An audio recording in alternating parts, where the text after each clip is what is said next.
Hit Radio, l'essentiel de l'actualité.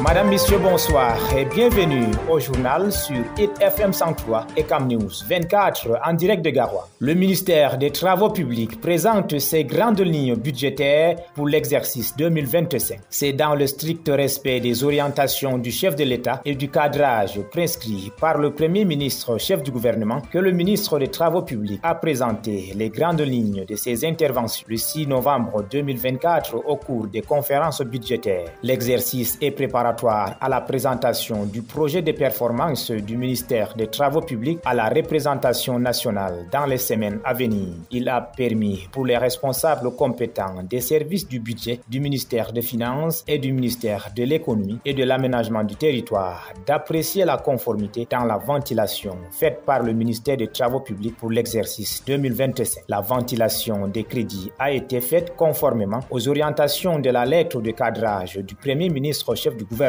En effet, le MINTP propose une allocation de plus de 96% des ressources aux deux principaux programmes opérationnels que sont celui de la construction de routes et autres infrastructures, soit 1,19%, et celui de la réhabilitation, la maintenance et l'entretien des routes et autres infrastructures, 36,19%. Rappelons que les prévisions budgétaires sont établies sur la base des infrastructures transmises sur la base des instructions. Rappelons que les prévisions budgétaires sont établies sur la base des instructions transmises par lettre numéro 24/B70/D-10/PM du 26 juillet 2024 du Premier ministre chef du gouvernement et relative à la notification de la dotation budgétaire provisoire pour le triennat 2025-2027. Pour la mise en œuvre de ces projets d'infrastructures routières et autoroutières, le gouvernement prévoit pour le triennat à venir une enveloppe élevée à 1839,336 milliards, dont 1161,007 milliards réservés aux investissements. En politique, le MRC porte plainte contre le président du Conseil constitutionnel. La participation du président du Conseil constitutionnel à une réunion publique du Rassemblement démocratique du peuple camerounais au cours de laquelle les militants ont exprimé le souhait d'une candidature de Paul Biya à l'élection présidentielle de 2025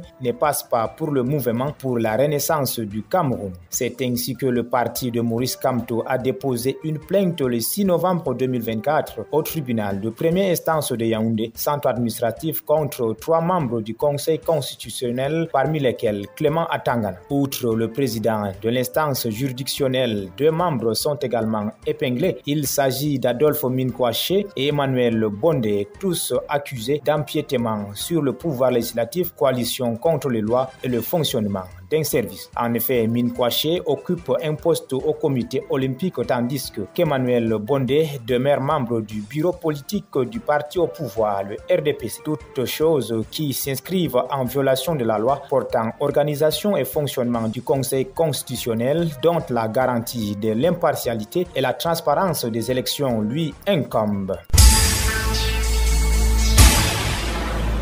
Nous livrons cette note du directeur de l'Institut de Beaux-Arts et de l'Innovation de l'Université de Garoua qui informe les candidats au concours d'entrée en première année dans l'établissement dont il a la charge que les épreuves écrites du 9 novembre 2024 se dérouleront au lieu ci indiqué. Pour le centre de Douala, les candidats composeront à l'Université de Douala, plus précisément à la Faculté des Sciences au campus 2 à Nokbon, à la salle laboratoire informatique. Le centre de Garoua, les candidats composeront au campus de Joumassi, à l'Université de Garoua, précisément à la Faculté de Sciences juridiques et politiques Amphi 300A. Les candidats du centre de Maroua composeront à l'Université de Maroua, à la Faculté des Arts, Lettres et Sciences humaines, salle 1, campus de Ouro-Chédé. Ceux de Ngaoundéré composeront à l'Université de Ngaoundéré, à l'Institut universitaire de technologie, à l'Amphi Agora Bora et à l'Ensaï. Et pour finir, ceux de Yaoundé composeront à l'Amphi 135, campus de Ngouaikele à l'Université de Yaoundé 1, faculté de sciences. Par ailleurs, les listes de candidats seront affichées dans les 10 centres ce vendredi 8 novembre 2024 à partir de 15h. C'est signé le directeur de l'Institut des Beaux-Arts et de l'Innovation de l'Université de Garoua. Nous restons à l'Université de Garoua pour dire cette fois-ci que les différents responsables récemment nommés à l'Université de Garoua ont officiellement pris fonction. Ils sont 25 personnels à avoir bénéficié de la confiance du président de la République. Il s'agit de 3 vice-doyens, 4 chefs de division, 2 chefs de département, 1 chef de cellule, 4 chefs de service, 1 chef d'antenne. Nommé le 22 octobre 2024 par arrêté du ministre d'État, ministre de l'Enseignement supérieur, le professeur Jacques-Fam Longo, ces nouveaux collaborateurs directeurs ont été installés à leurs postes respectifs par le recteur de l'Université de Garoua, le professeur Boubacar Oumarou. C'était en présence du sous-préfet de Garoua 1er, Ousmaïla Adama. Ont également pris part à cette cérémonie les hauts responsables de la communauté universitaire, les familles des concernés, les étudiants, les fans clubs, les amis et connaissances de nouveaux responsables, les autorités administratives, municipales, traditionnelles et religieuses de la région du Nord. La cérémonie d'installation animée par la fanfare universitaire et des sonorités locales a eu lieu le 1er novembre dernier dans la salle des actes de l'Université des Garoua, sise au campus de Joumassi. La jeune Université des Garoua, créée le 5 janvier 2002 par décret du président de la République, reçoit ainsi du sang neuf dans le but de s'assurer un fonctionnement efficace. Après la lecture de l'arrêté du municipal portant nomination de ses responsables par le professeur Antoine Bouba Kidakou, directeur des affaires académiques et de la coopération de l'Université de Garoua, les heureux élus ont reçu officiellement l'onction du recteur et de la communauté universitaire. Le professeur Boubacar Oumarou, recteur de l'Université de Garoua, leur a recommandé un comportement professionnel et irréprochable pour les responsables désormais installés à leur poste. Il s'agit d'une lourde responsabilité que la hiérarchie leur confie et également la reconnaissance d'un travail de longue haleine. Il faut noter que pour l'année académique 2024-2025, l'Université de Garoua accueille près de 15 000 étudiants avec des infrastructures et des ressources financières modestes. Nous restons toujours en éducation, cette fois-ci pour dire que la conseillère régionale Juliette Atta, questeur au Conseil régional du Nord, offre des appuis à 49 élèves filles de l'arrondissement de Beka dans le département du Faro. Cet appui est une prise en charge entière des frais d'examen du BEPC probatoire et du baccalauréat. Il s'agit de 27 filles au lycée bilingue de Beka, 9 filles au lycée de Tchamba, 7 filles au lycée de Yeli et 6 filles au lycée de Balkossa. La cérémonie de remise de ces appuis financiers d'une valeur de 536 000 de francs CFA a eu lieu ce jeudi 7 novembre 2024 à l'esplanade du lycée bilingue de Beka. Cette cérémonie a été présidée par Nathan Bobaye Bournone, sous-préfet de l'arrondissement de Beka, et c'était en présence de la donatrice Julienne Atta, questeur au Conseil régional du Nord, du maire de la commune de Beka, Sa Majesté Baba Hamayero, par ailleurs l'amido de Tchamba, et du proviseur du lycée bilingue de Beka, Bernard T. Dio.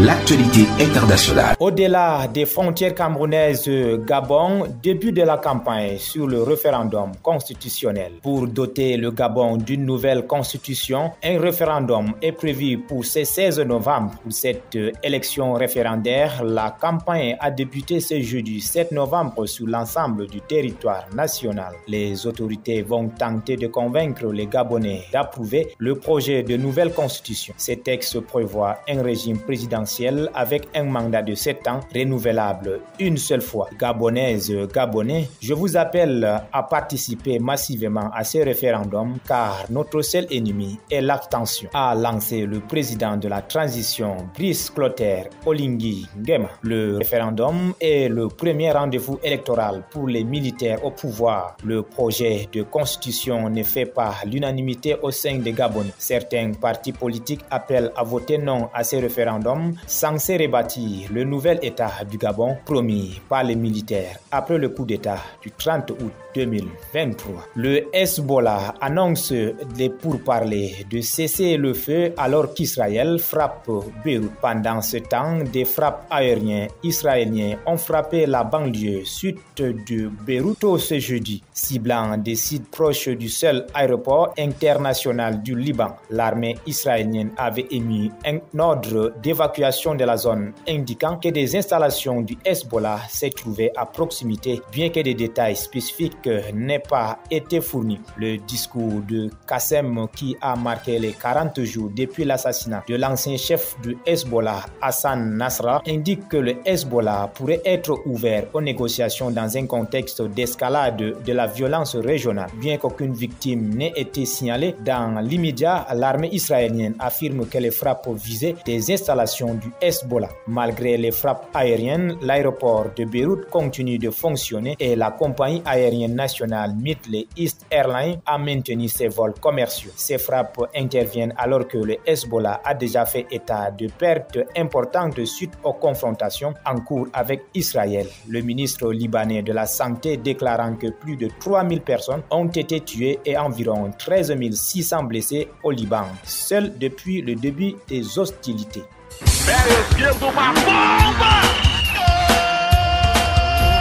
L'actualité des sports. En sport, Ligue des champions féminine CAF 2024, une prime record pour les clubs participants. La Confédération africaine de football a annoncé ce jeudi une augmentation significative des primes pour la Ligue des champions féminine de la CAF 2024 qui se déroulera du 9 au 23 novembre au Maroc. Malheureusement, l'équipe championne du Cameroun n'est pas qualifiée pour cette compétition. La Ligue des champions féminine de la CAF est une compétition annuelle de football féminin organisée par la Confédération africaine de football et regroupant les filles des clubs du continent africain. Le club sud-africain des Mamelodi Sundowns est le club le plus titré avec 2 victoires. Chacun des 8 clubs africains de football féminin participant à la Ligue des champions féminins de la CAF Maroc 2024 recevra au moins 150 000 USD de primes. Inaugurée en 2021 sous la direction du président de la CAF, Dr Patrice Motsepe, la Ligue des champions féminins de la CAF a redéfini le paysage du football féminin africain. Et cette année, les primes ont augmenté de 52% pour atteindre un total de 2 350 000 USD. Voilà, madame, messieurs, c'est la fin de ce journal sur Hit FM 103 et Cam News 24 depuis Garoua. Merci de nous avoir écoutés et surtout ne décrochez pas car nos programmes se poursuivent. Hit Radio, une info d'avance.